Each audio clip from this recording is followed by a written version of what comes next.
ইতিকাফে ঢুকতে হবে। বিধায় আজকে আমরা ইতিকাফ সম্পর্কে জানব।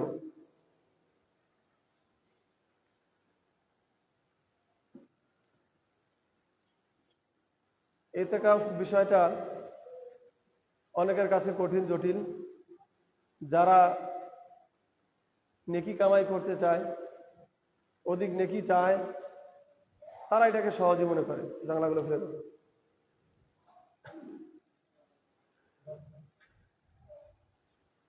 তো আমরা অধিক নেকি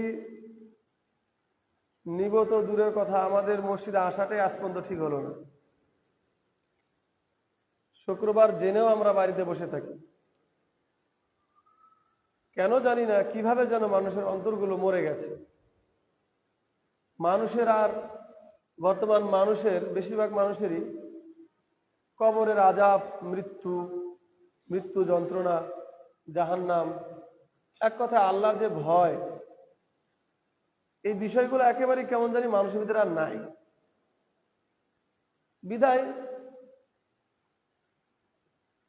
হাজারো জুমার আলোচনা শুনেছি, হাজারো বক্তার কথা শুনেছি, হাজারো আলেমের তালিমি বৈঠক, ওয়াজ মাহফিল শুনেছি, অনেকে মোবাইলে শুনতেই আছি। কিছু মানুষ আবার আজও আছে যে দেখবেন যে বিড়ি খাচ্ছে, জর্দাতে পানও খাচ্ছে, মুখে দাড়ি নেই, অথচ দিব্যি দেখবেন যে আলেমের ওয়াজ শুনছে, মানে ওয়াজও শুনছে, এদিকে হারামও খাচ্ছে, রানিং। এখন ওই লোকটা যে ওয়াজ কেন শুনছে, এখন ওই আর আল্লাহ পাক ভালো জানে। আমরা আর না বুঝে কি বিবেচনা করব? ও কি বুঝে যে ওয়াজ শুনলে নাকি হবে, নাকি ওয়াজ শুনলেই আলেমের প্রতি ভালোবাসা দেখানো হলো, নাকি ওয়াজ শুনলেই আমি একজন মুসলমান, ওয়াজ শুনলে জান্নাত হয়ে যাবে, এরকম কিছু মনে করে কেরাত শুনছে। আবার এই রমজান মাস, রোজা মানে বিরত থাকা, রোজা মানে হলো উপবাস থাকা, না খেয়ে থাকা। তো আমরা রোজা শব্দটা ব্যবহার একটু কম করার চেষ্টা করব। তো রোজা মানে শব্দের অর্থ হলো না খেয়ে থাকা। এটা একটা ফরাসি শব্দ, বাংলায় আমরা ব্যবহার করি। রোজা মানে হলো না খেয়ে থাকা। আল্লাহ তাআলা এবং আল্লাহ রসুল থাকতে বলেছেন সিয়াম। সিয়াম মানে হলো বিরত থাকা, মানে সারাদিন না খেয়ে থাকবো, কোনো ধরনের ক্ষুধা নিবারণ করে, খিদা দূর হয়, এ ধরনের কোনো খাবার খাবো না। আর যত ধরনের ইসলাম বিরোধী কাজ আছে, খারাপ কাজ আছে, এসব কাজ থেকে আমরা বিরত থাকবো। যেই কাজগুলো ইসলাম পছন্দ করে না, এই সমস্ত কাজ থেকে আমরা বিরত থাকবো। এর নাম হলো সিয়াম। আল্লাহ তাআলা এই সিয়াম আমাদেরকে থাকতে বলেছে।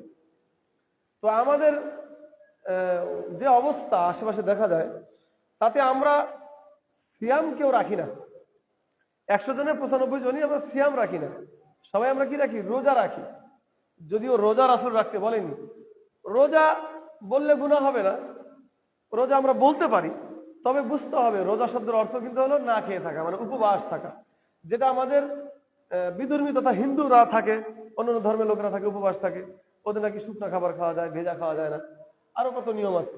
যাই হোক, ওরা সব করতে পারে, শুদ্ধ সবই খেতে পারে, হ্যাঁ সবই করতে পারে, ব্যাস শুধু খাওয়া যাবে না। এই হলো উপবাস থাকা। তো আমরা যে উপবাস থাকি, মানে রোজা থাকি, তার প্রমাণ হলো কিছু লোক আছে বিড়ি আর মেস নিয়ে বসে থাকে। ইফতার জান হয়ে গেল, খেজুরের খবর নাই। কেউ কেউ দেয় খেজুর পানি খাই না, বিড়ি দিয়ে ইফতার করে। এরকম লোককে দেখা যায় আশেপাশে। তাহলে এই লোকটা বলেন, ও কি রোজা ছিল না সিয়াম ছিল? পরিষ্কার বোঝাই যায় লোকটা রোজা ছিল, সিয়াম ছিল না। এখন এই লোক কেন যে না খেয়ে থাকে? তো কষ্ট করে না খেয়ে থেকে লাভ হলো কি? ইফতার পরেই ফের আমরা হারাম খেলাম। আবার কিছু কিছু ভদ্রলোক আছে, দেখা যায় যে নেশাদার দ্রব্য হারাম কিছু খেলে 40 দিন ইবাদত কবুল হয় না। এ কারণে কি করে? ওরা 40 দিন আগে থেকে, রমজানের 40 দিন আগে থেকে আপনার বিড়ি, এই যে জর্দা জাতীয় জিনিস যেগুলো হারাম আছে, সুদ ঘুষ যাই বলেন, যত হারাম জিনিস আছে, 40 দিন আগে থেকে এসব বাদ দিয়ে দেয়। এখন এই লোকগুলাই যে কি বুঝে তা আল্লাহ ভালো জানে। 40 দিন খাবে না, রমজান কবুল হয়ে গেল মানে আর জান্নাত হয়ে গেল, এরকম মনে করে। আবার যে লোকগুলো ইফতারি করে নেশা দিয়ে, হারাম জিনিস দিয়ে, বা খেজুর খেয়ে রোজাদারের সঙ্গে ভালোভাবে ইফতার করে পরে আবার আইসা দেখা যায় যে ফের দিব্যি বিড়ি খাচ্ছে, হারাম খাচ্ছে, তাই না? এই লোকগুলাই মনে করে সারাদিন রোজা রাখলাম, না খেয়ে থাকলাম, জান্নাত বোধহয় হয়ে গেল, আর কিছু করতে হবে না। রমজান মাসের আমল মানে হলো দিনে না খেয়ে থাকবো, এইটুকুই যথেষ্ট। এদের কি শিক্ষা নাই, নাকি বিবেক নাই, নাকি জ্ঞান নেই, নাকি আল্লাহর প্রতি ভয় নেই? এখন নিজেকে যে তারা কি মনে করে ওই ভালো জানে।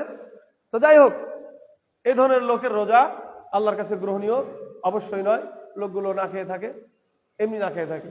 তবে মনে রাখবেন, যারা মনে করেন যে আমি বিড়ি খেলাম সেটা পরের কথা, কিন্তু আমি সারাদিন না খেয়ে না থাকি, রোজা যদি না থাকি, সিয়াম যদি না থাকি, তাহলে মানুষজন কি বলবে?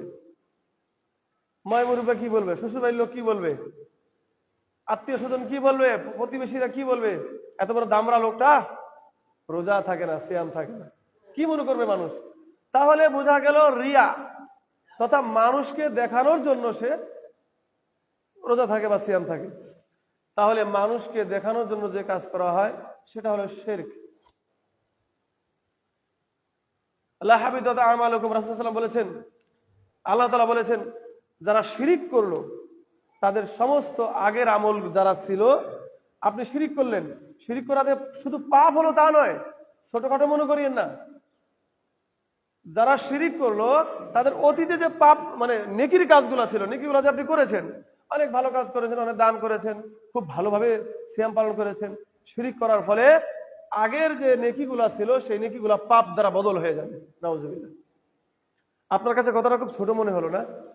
নেকি দেখা যায় না, জান্নাত দেখা যায় না, খুব ছোট মনে হলো, তাই না? যার বিবেক আছে, যার বুদ্ধি আছে, যার হায়া আছে, আল হায়া ওয়ালিমান ওয়ালিমান ফিল জান্নাহ, রাসূল সাল্লাল্লাহু আলাইহি ওয়াসাল্লাম বলেছেন, যার শরম আছে তার ঈমান আছে, আর যার ঈমান আছে তার জান্নাত আছে। তো যেই লোকগুলো এইভাবে রমজান ইফতারি করে নেশা দিয়ে, বিড়ি দিয়ে, আবার ইফতার করার পরে হয়তো বা খায়, হ্যাঁ রাতে খায়, দিনে না খেয়ে থাকে, রোজা থাকে, এই ধরনের লোকগুলো আসলে হায়া নেই, শরম নেই। আর শরম যার নাই তার ঈমান নাই। তো ঈমান যার আছে সে তো এই ধরনের কাজ করবে না।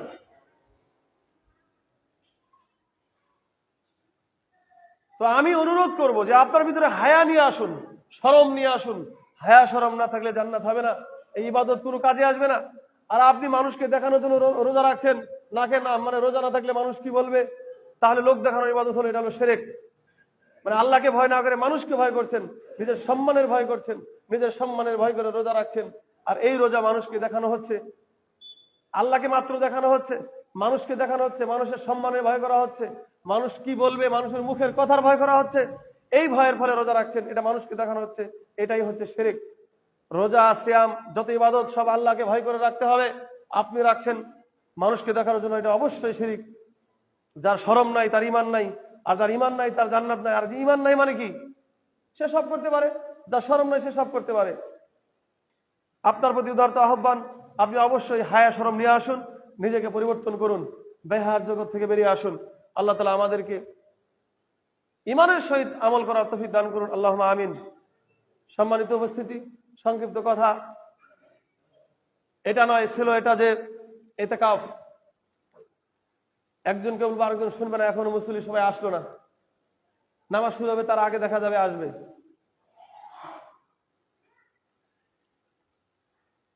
অন্তরকে জীবিত করুন। রাসূল সাল্লাল্লাহু আলাইহি ওয়াসাল্লাম হযরত ওমর রাদিয়াল্লাহু আনহুকে বলছেন, যখন ওমর কোরআন জানতেন না, কোরআন বুঝতেন না, তখন রাসূল সাল্লাল্লাহু আলাইহি ওয়াসাল্লাম তাকে দাওয়াত দিতেন।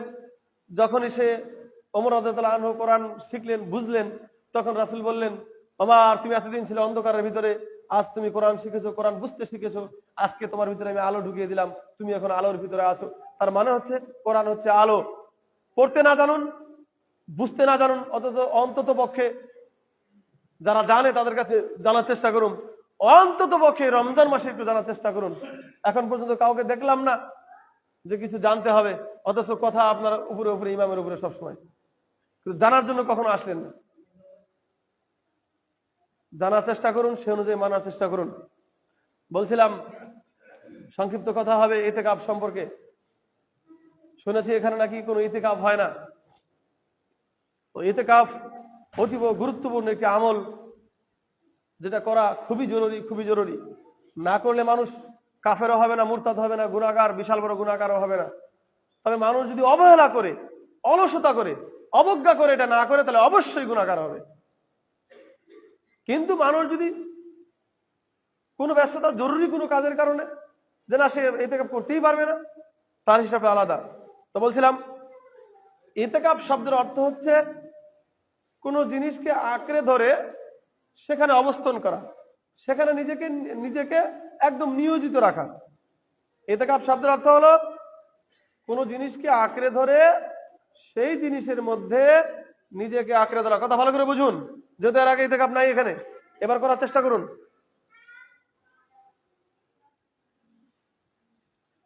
রাসূল সাল্লাল্লাহু আলাইহি ওয়াসাল্লাম আবু হুরায়রা থেকে বর্ণিত, তিনি বলেন, এবং আয়েশা রাদিয়াল্লাহু তাআলা আনহা থেকে বর্ণিত, তিনিও বলছেন, আল্লাহ রাসূলের স্ত্রী, যে রাসূল সাল্লাল্লাহু আলাইহি ওয়াসাল্লাম প্রত্যেক রমজানে শেষের 10 দিন ইতিকাফ করতেন।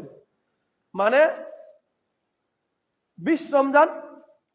তো 20 রমজান যেই দিন, সেই দিন সন্ধ্যা বেলা ডুবার আগে, ইফতারের আগে মসজিদে আসতে হবে। দিয়ে আপনাকে 10 দিন এখানে থাকতে হবে, এখানে খাওয়া, এখানে গোসল, এখানে সব। তো 10 দিন মসজিদে থাকতে হবে, 10 দিন ইবাদত বন্দেগী করতে হবে। যাই হোক, আলোচনা পরে আসছে। তো প্রথমত কথা হলো যে ইতিকাফ মানে হচ্ছে নিজেকে আবদ্ধ রাখা মসজিদের ভিতরে।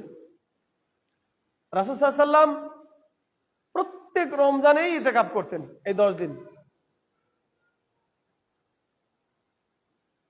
তেনার স্ত্রী আয়েশা রাদিয়াল্লাহু তাআলা আনহা, তিনি বলছেন যে তিনি প্রত্যেক রমজানেই ইতিকাফ করতেন, তার সাহাবারা করতেন, তিনি করতেন। এমন কি ইতিকাফ মহিলারাও করতেন। মানে সেরকম যদি মসজিদে প্রবেশ থাকে, মানে ওই পরিবেশ থাকে, গোসলের ভালো আলাদা পরিবেশ থাকে, তাহলে এই মহিলারাও রাসূলের জামানায় ইতিকাফ করতেন। পরিবেশ না থাকলে বাড়ি থেকে গোসল করে আসতেন, আর পরিবেশ থাকলে যে মসজিদে পরিবেশ থাকতো সেখানে আলাদাভাবে মহিলারা গোসল করতেন, ওখানে মসজিদে থাকতেন।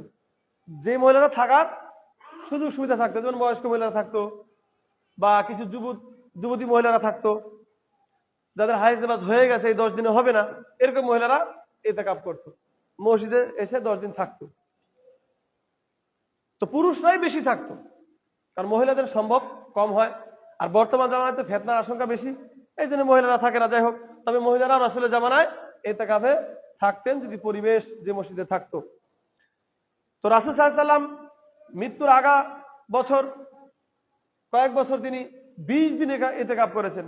মানে একদম 10-11 রমজান থেকে নিয়ে 30 পর্যন্ত, মানে ঈদের আগের দিন পর্যন্ত। 19-20 রমজানের দিন ঢুকতেন, একদম ঈদের নামাজ পড়ে বের হয়ে তারপর বাড়ি যেতেন। অথবা কেউ যদি চায় সূর্য, ঈদের চাঁদ ওঠার সাথে সাথেও মাগরিবের পরে বাড়ি চলে যেতে পারে। তাহলে ইতিকাফ করতে হবে, এবারে অনেকগুলো হাদিস, বেশিরভাগ হাদিসগুলাই সহিহ বুখারীর। ইতিকাফের রহস্য আমরা সংক্ষিপ্ত করে সব জানবো। ইতিকাফের রহস্য, প্রত্যেকটা ইবাদতের একটা কারণ থাকে, রহস্য থাকে, কেন এই ইবাদতটা করি। ইতিকাফের রহস্য হলো, রমজান মাস যদিও, তারপরও দেখা যায়, দেখেন এখনো আপনি খেয়াল করেন, ওই যে পিছনের কথাগুলো পূরণ হবে, এখনো নাই। তার মানে এই লোকগুলা বাড়ি দিয়ে বসে আছে, সংসারে কাজ করছে, অলসতা আসবে আসবে আসবে আসতেই আছে। তাহলে এই যে অলসতা, এর কারণে কিছু, এই যে কথা শুনতে পারলো না, কিছু নাকি সে পেল না। এই যে ভুলগুলা, এই যে ব্যস্ততা, এই যে অলসতা, এই যে উদাসীনতা, এগুলো থেকে বাঁচার জন্য এই ইবাদত। 10 দিন যখন একটা মানুষ বসিতে থাকবে, অশ্লীল কথা বলবে না, শুধু ইবাদত বন্দেগী করবে, গত 20 দিনে যেগুলো করতে পারলো না, এই 10 দিনে হয়তোবা সেই ক্ষতিগুলো সে পুষিয়ে নিতে পারবে। এই জন্য মূলত, আর লাইলাতুল কদর বলে একটা বিষয় আছে, সেটা হাসিল করতে পারবে। তো এই জন্য মূলত, সংক্ষিপ্ত কথা হলো, এই জন্যই মূলত ইতিকাফ থাকতে হয়, বেশি নেকির আশায়। সারা রমজান সবাই ইবাদত করতে পারে না। তো যারা চায় যে আমি তো গত 20 দিন করতে পারলাম না বেশি ইবাদত, তো এই 10টা দিন অন্তত কাজগুলোকে গুটিয়ে নিয়ে মসজিদে 10টা দিন থাকি, থেকে কিছু ইবাদত করার চেষ্টা করি, জান্নাতটা অন্তত পাওয়া যায় কিনা চেষ্টা করি, এই উদ্দেশ্যে মূলত ইতিকাফের ব্যবস্থা করেছেন রাসূল সাল্লাল্লাহু আলাইহি ওয়াসাল্লাম। ইতিকাফের সময় যেটা বললাম, সময় হলো 20 রমজানের দিন সূর্য ডোবার আগেই মসজিদে আসতে হবে।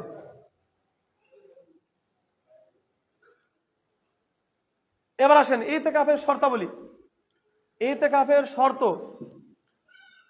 শর্ত হচ্ছে যারা ইতিকাফে থাকবে তাদের কিছু শর্ত। সেটা হচ্ছে ইতিকাফকারী মুসলিম হতে হবে অবশ্যই। ইতিকাফকারীকে মুসলিম, ইতিকাফকারী জ্ঞান সম্পন্ন হতে হবে, মানে একেবারে ছোট বাচ্চাও নয়, আবার একবারে বয়স্ক মানুষ, মানে জ্ঞান চলে গেছে, একদম ভালো মন্দ বুঝে না, ছোট বাচ্চা যে ভালো মন্দ বোঝে না, এরকম লোক নয়। যারা একেবারে ভালো মন্দ বুঝে, জ্ঞান ঠিক আছে, তারাই মূলত ইতিকাফে থাকবে। ভালো মন্দের বুঝ শক্তি সম্পন্ন লোক হতে হবে। তাতে তার নিয়ত হতে হবে প্রিয় নবী সাল্লাল্লাহু আলাইহি সাল্লাম যাবতীয় আমলের নিয়ত যেভাবে রাসূল সাল্লাল্লাহু আলাইহি ওয়াসাল্লাম করেছেন সেভাবে করার নিয়ত থাকতে হবে, তারা মূলত মসজিদে আসবে।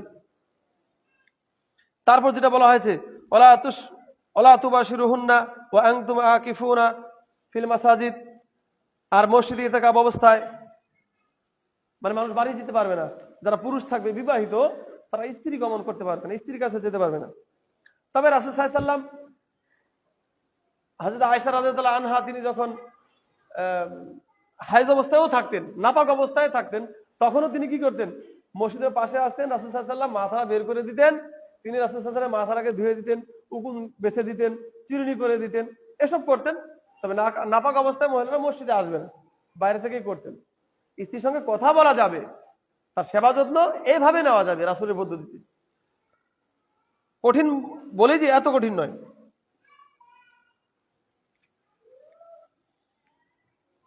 ইতিকাফকারীর জন্য, যারা মসজিদে থাকবে 10 দিন, ইতিকাফকারীর জন্য মুস্তাহাব বিষয়। মুস্তাহাব মানে ভালো, করণীয়। ইতিকাফকারী এখানে ঢুকবেই মূলত ইবাদতের জন্য, 10 দিন থাকবে ইবাদতের জন্য, বাড়ি যাবে না। খাওয়া গোসল সবকিছু এখানেই, খাবার এখানে এনে দিতে হবে তাকে, পরিবার লোককে একটু শ্রম দিতে হবে, যারা খাবার এনে দিবে বিনিময়ে তারাও নেকি পাবে। তো এখানে তার থাকার উদ্দেশ্যই হলো কিছু নেকি কামাই করবে, সবসময় নফল ইবাদত কোরআন তেলাওয়াত এসবের মধ্যেই মগ্ন থাকতে হবে। আর মসজিদে যদি কোনো ধর্মীয় কথাবার্তা হয় তাহলে সেটা সে একবার দুবার সে শুনতে পারবে। ইতিকাফকারী মসজিদের ভিতরে আলাদা হয়ে কাপড় টেঙে এক সাইডে তারা থাকবে। যারা নামাজ পড়তে আসবে শুধু তাদের সাথে তারা জামাতে নামাজ পড়বে, নামাজ পড়া শেষ আবার সারা সেই তাদের যে ঘেরা থাকবে এক সাইডে, সে ঘেরার ভিতরে ঢুকে থাকবে। আপনারা হয়তো অনেকে জানেন, কিন্তু শুনেছি এখানে নাকি ইতিকাফ এখন পর্যন্ত হয়নি। এটা দুঃখজনক। ইতিকাফ খুব গুরুত্বপূর্ণ একটা ইবাদত, না করলে সবাই পাপী হবে তা নয়, কিন্তু এত মানুষ থাকা সত্ত্বেও, এত মানুষ অথচ সবাই এত ব্যস্ত। একটু স্বাভাবিক বয়স মানুষ তারাই না 2-3 জন থাকেন, বয়স্ক মানুষের তো কোনো কাজ নেই, তারা তো অন্তত থাকতে পারে। অন্তত সবারই একটা মান রক্ষা হোক। এত বড় সমাজ, একটা লোক আমরা মসজিদে থাকতে পারি না? বহু মসজিদে দেখা যায় মানুষ থাকে, মানে কেউ না কেউ থাকে।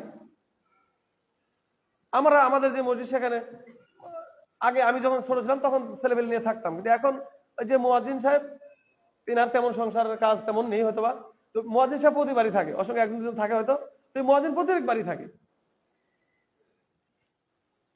আমাদের চেষ্টা করতে হবে কেউ না কেউ থাকার চেষ্টা করতে, অন্তত 2 জন লোক, একটু বয়স্কই হোক, শুরু করেন। এটা হচ্ছে কেউ যদি না থাকে গোটা সমাজের জন্য বিশাল লজ্জাজনক। রাসূল সাল্লাল্লাহু যদি বলে যে আমার এত সুন্দর একটা সুন্নত ছিল, এত লোক ছিল, কেউ একজন থাকলেই তো একটা সবারই মান রক্ষা হতো, তোমরা কেউ থাকতে পারলে না, তখন দেখা যাবে সবাইকে জবাব দিতে হতে পারে। আল্লাহ রাসূল প্রশ্ন করলে আমাদের জবাব আছে কোনো? কি জবাব দেব? এই জবাব থেকে আমরা সবাই বাঁচবো যদি 2-4 জন লোককে এখানে রাখা যায় মসজিদে 10 দিন। তো সংক্ষিপ্ত আকারে বিবরণ হচ্ছে 10 দিন এখানে থাকতে হবে, গোসল খাওয়া দাওয়া সব এখানে করতে হবে, প্রয়োজন ছাড়া মসজিদের বাইরে, দরজার বাইরে যাওয়া যাবে না, শুধু গোসলের জন্য আর টয়লেটের জন্য বাইরে যেতে হবে। বাইরে কে মারা গেছে, জানাজা, রুগী দেখা, এসবের জন্য যাওয়া যাবে না। 10 দিন মূলত এখানেই তাকে কি করতে হবে? থাকতে হবে। কিছু লোকের জন্য খুবই কষ্ট আসলে, তবে 2-3 জন থাকলে কিন্তু সেটা কষ্ট মনে হয় না। তারপরে কথা হলো এখানে থাকলে আরেকটা লাভ হলো, এই যে লাইলাতুল কদর, শাহরু রমাদান আল্লাযী উনজিলা ফীহিল কুরআন, আল্লাহ তাআলা বলেছেন এই রমজান মাসে কোরআন নাজিল করা হয়েছে। আবার বলা হয়েছে যে ইন্না আনজালনাহু ফি লাইলাতুল কদর ওয়া মা আদরাকা লাইলাতুল কদর, লাইলাতুল কদর খায়রুম মিন আলফি শাহর। এই যে বলা হয়েছে, আল্লাহ তাআলা রাসূল সাল্লাল্লাহু আলাইহি ওয়াসাল্লামকে বলছেন যে আমি কোরআনটাকে নাজিল করেছি রমজান মাসে। ওমা আদরাকা মা লাইলাতুল কদর, লাইলাতুল কদরে কোরআন নাজিল করেছি, তুমি কি জানো লাইলাতুল কদরটা কি? আল্লাহ নবীকে বলছেন, তার নবী সাল্লাল্লাহু আলাইহি ওয়াসাল্লাম বলছেন, তিনি হয়তো বলেছেন জানি না, তাই আল্লাহ তাআলা বলছেন যে আলফি শাহর, এই লাইলাতুল কদর রাতটা হচ্ছে 1000 রাতের চেয়ে উত্তম। তাহলে 1000 রাত যদি হয়, 1000 মাস যদি হয়, তাহলে রাত্রি হচ্ছে প্রায় 30,000, রাত্রি হচ্ছে প্রায় 30,000। তাহলে আপনি যদি লাইলাতুল 10 দিন এখানে থাকেন, লাইলাতুল কদর অবশ্যই পাবেন। তাহলে আপনি লাইলাতুল কদরে ওই দিন যদি আপনি একটা তাসবিহ পড়েন, ধরেন যে শুধু আল্লাহু আকবার বলেছেন অথবা শুধু সুবহানাল্লাহ পড়েছেন, ধরেন আর কিছুই পড়েননি, খালি একটাই পড়েছেন, কথার কথা, একটাই যদি পড়ে থাকেন, তো এই একটা শব্দ আপনি 30,000 রাত্রে যদি পড়তেন যত নাকি হতো, এই একদিনে অত নাকি পাবেন। সুবহানাল্লাহ।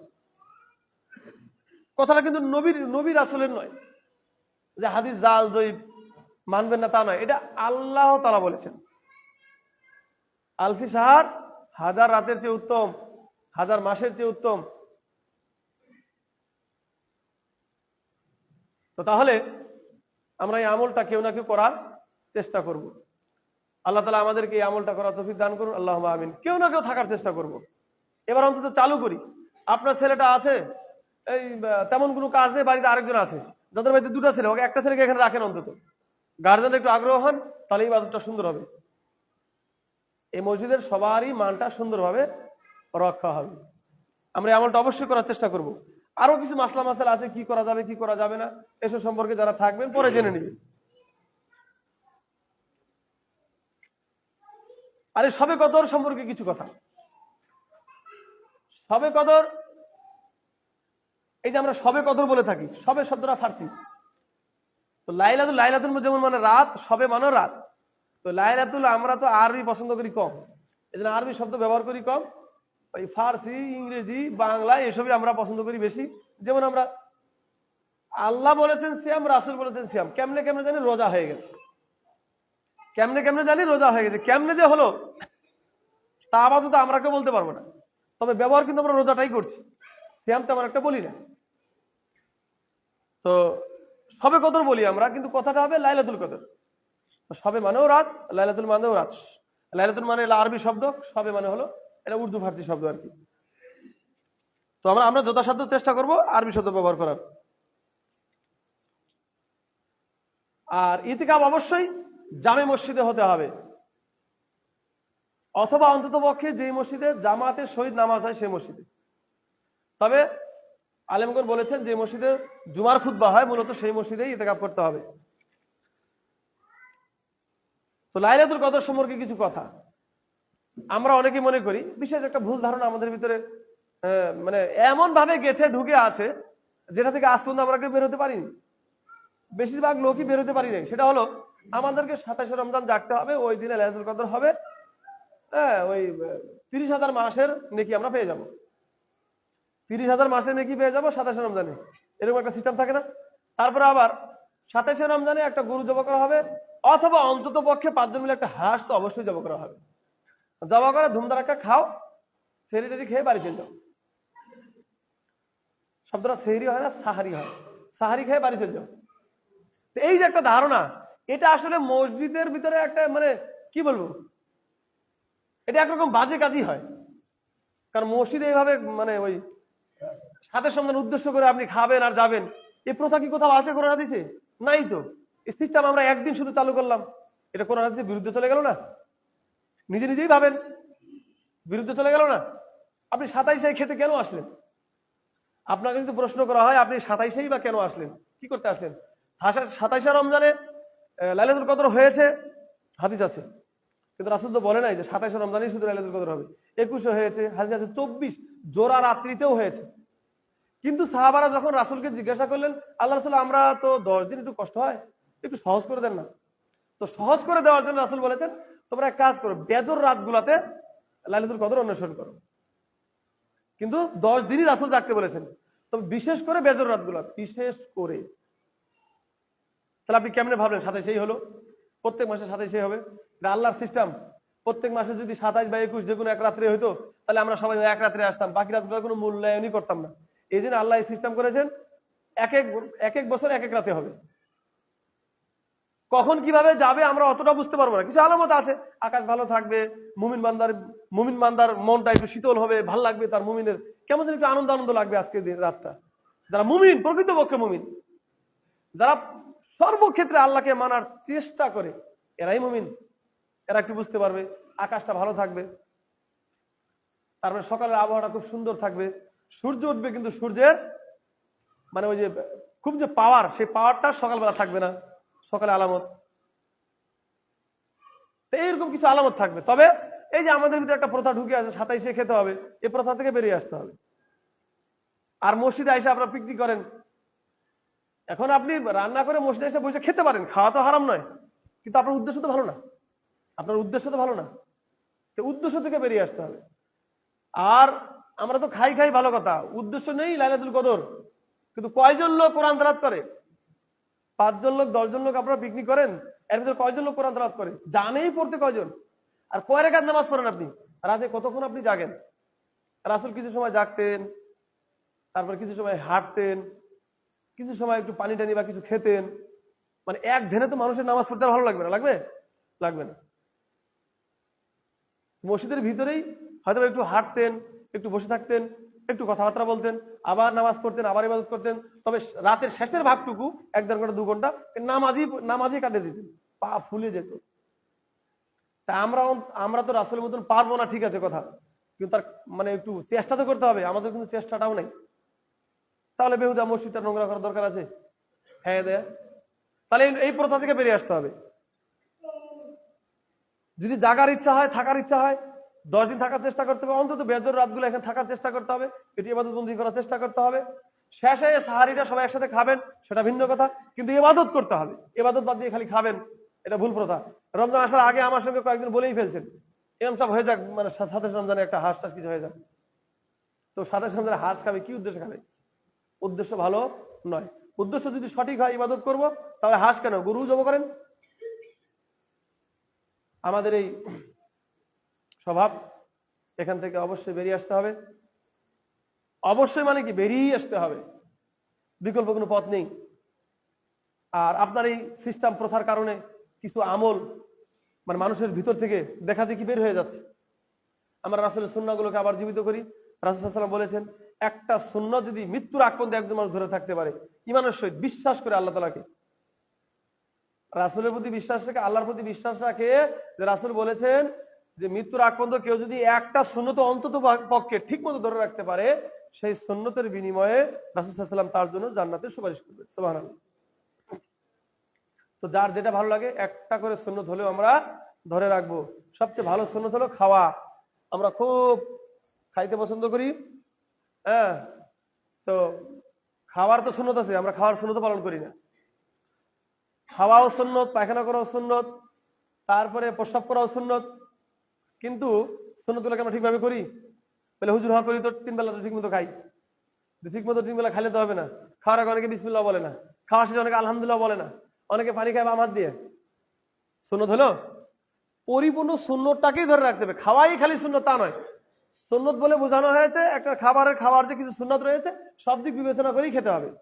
খাবার যখন প্লেটে নিবেন তখন সামনের ভাগ থেকে খেতে হবে। এই একটা প্লেট, এই প্লেটের এই দিক থেকে খেতে হবে, সামনের দিক থেকে। আমরা মাঝখান থেকে খাই, বিসমিল্লাহ নাই, খাবার মাঝে মাঝে আলহামদুলিল্লাহ বলতে হয়, ওটাও নাই। খাওয়ার সে আলহামদুলিল্লাহ অনেকেই নাই, খাওয়ার সময় পানি খাই বা হাত দিয়ে। সুন্নত কোথায় থাকলো? তার মানে যেটা কমন, যেটা আমাদের মানে রাসূল না বললেও হয়তো আমরা করতাম, খাওয়া, সেটাও আমরা ঠিকভাবে করি না। তাহলে একটা সুন্নত ধরে রাখাও কঠিন আছে। আল্লাহ তাআলা আমাদেরকে যার যেটা সামর্থ্য সে অনুযায়ী এক একটা সুন্নত অন্তত মৃত্যুর আগ পর্যন্ত ধরে রাখার আল্লাহ তাআলা তৌফিক দান করুন। আল্লাহুম্মা আমিন। আর এই যে ইতিকাফ, আমরা মুরব্বী হোক, কষ্ট হোক, প্রথমবার হয়তোবা আমরা কেউ না কেউ থাকার চেষ্টা করি।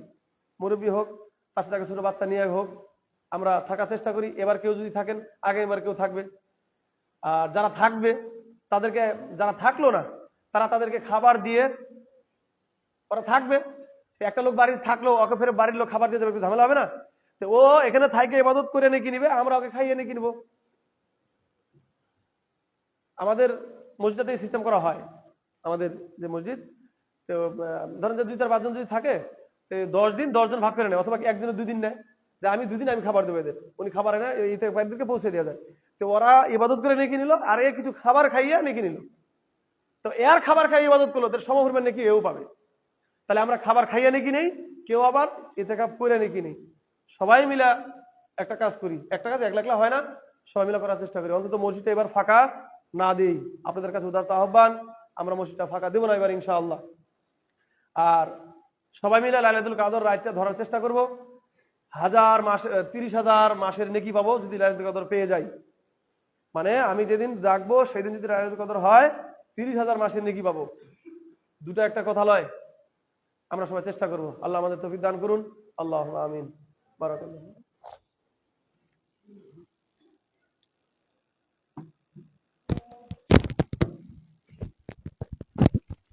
আলহামদুলিল্লাহ।